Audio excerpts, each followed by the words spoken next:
Magandang araw mga kaibigan. Bigyan natin ngayon ng reaction, opinion, itong pinaka-latest post ng Armed Forces of the Philippines sa kanilang official Facebook page. Tungkol ito sa ugong-ugong ng kudita. AFP General Browner, no coup, o kudita, no coup shall happen, not my watch. Yan. Armed Forces of the Philippines Chief of Staff General Romeo S. Browner has reaffirmed the military's unwavering commitment to the Constitution and the chain of command, firmly stating that there will be no coup d'etat under his leadership. Ito ang sabi niya, as long as I serve as Chief of Staff, no coup shall happen, not on my watch. We will not be shaken by rumor nor outmaneuvered by noise, said General Browner in response to the resurfacing of unfounded claims suggesting internal unrest within the AFP. The AFP Chief of Staff likewise underscored the military's professionalism and its ongoing pursuit of reform, accountability, and internal discipline. Ito, dagdag nga pahayag ng Chief of Staff. Sabi niya, let me reassure our countrymen that the AFP remains strong, professional, and firmly loyal to the chain of command. We are a disciplined institution grounded in respect for the Constitution, civilian authority, and the rule of law. I have full confidence in the integrity, patriotism, and professionalism of the men and women of the military. Isolated grievances do not define the AFP. Our collective commitment to service does. General Browner also addressed those who continue to stir discord and disinformation, reminding them of the broader consequences of undermining institutions built to serve and protect the public. To those, ito, dagdag statement ng Chief of Staff. To those who persist in creating instability, I offer this not as a rebuke, but as a reminder. Do not sow doubt among the very ranks that safeguard our democracy. Do not attempt to influence or mislead soldiers who serve quietly, honorably, and with steadfast loyalty to our Constitution and our country. Frustration is not a license to target your protectors. Attacking the armed forces with baseless narratives only threatens to weaken an institution that exists to defend us all. He further called for discernment when approaching sensitive topics concerning public institutions and national security, urging citizens to differentiate genuine concern from baseless speculations. Let us not be adversaries in the same nation we all claim to love. Let us be better stewards of our words, platforms, and influence, because patriotism is not measured by how loudly we speak, but by how wisely we choose unity over division and nation building over disruption.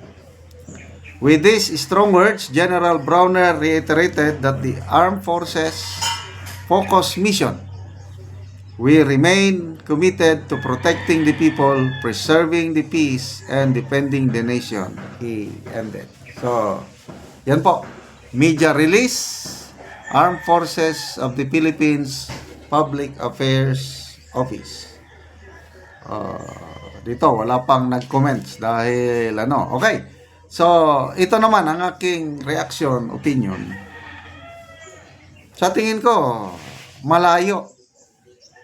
Wala akong nakikitang kudita dahil hindi kailangan eh.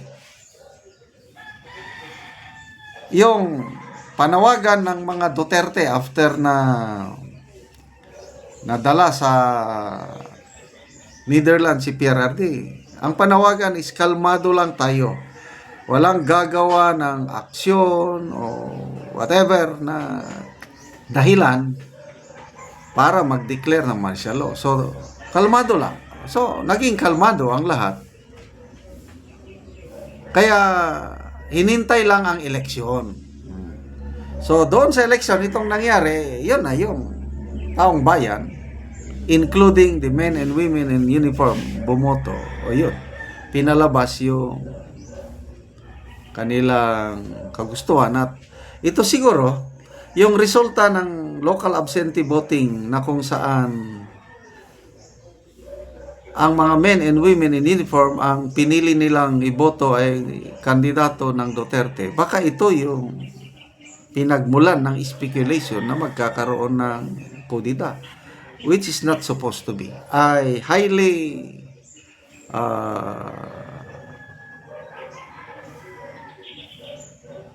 discourage ang kudita.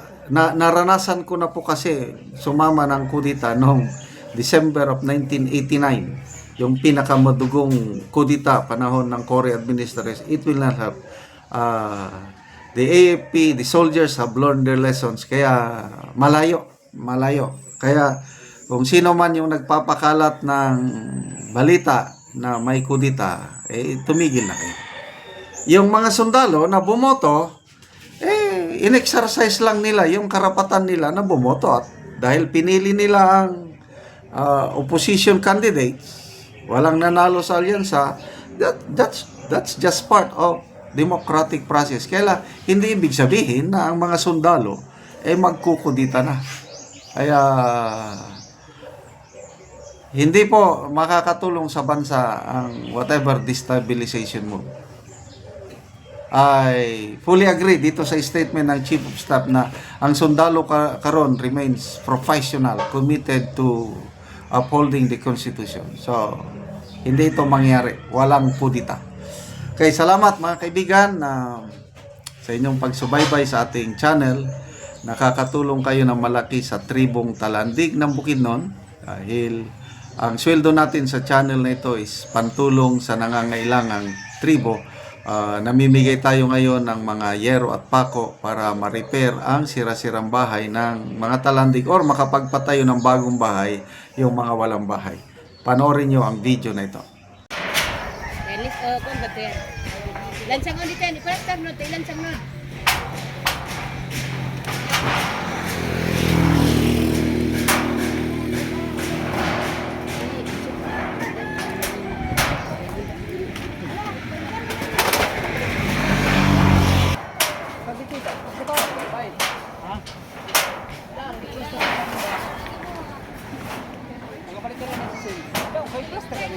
Bali na kambing na kam, kuhan na ba?